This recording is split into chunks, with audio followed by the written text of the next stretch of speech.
బాగా నీళ్లు ప్యూరిఫై చేసి ఆ మంచినీళ్ళు వాటర్ ట్యాంకులకి ఎక్కించారనుకోండి, ఆ నీళ్లు వదిలినప్పుడు ఆ నీళ్లు వాడుకున్న వాళ్ళందరూ, త్రాగిన వాళ్ళందరూ ఆరోగ్యంగా ఉంటారు. అయితే ఆ నీళ్ళల్లో ఎవరు చూడలేదు, ఎలుకో పందికొక్క ఒకటి లోపలికి వెళ్ళిపోయింది, సరిపోయి 1-2 రోజులు అవుతుంది, వీళ్ళు చూడలేదు. ఆ నీళ్లు వదిలేశారు. ఆ నీళ్లు త్రాగిన వాళ్ళందరూ రోగాలు పాలవుతారు. ట్యాంకులో నీళ్లు శుభ్రంగా ఉన్నప్పుడు ఆ ట్యాంకులో నీళ్లు త్రాగిన వాళ్ళందరూ ఆరోగ్యంగా ఉన్నారు. పందికొక్కు పడి ట్యాంకులో నీళ్లు పాడైపోయినాయి, ఆ నీళ్లు త్రాగిన వాళ్ళందరూ పాడైపోయారు. అందుకని చెడ్డ ఆలోచన పెట్టి చెడ్డ మార్గంలో నడిపించడానికి సాతానికి హృదయం కావాలి, దేవునికి హృదయం కావాలి.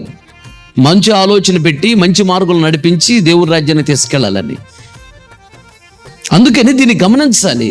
ఇప్పుడు సాతానికి ఇష్టమైన రీతిలో నా హృదయం నడుస్తుందా, దేవునికి ఇష్టమైన రీతిలో నా హృదయం ఉన్నదా? ఇది గమనించిన వాడే గొప్పోడు.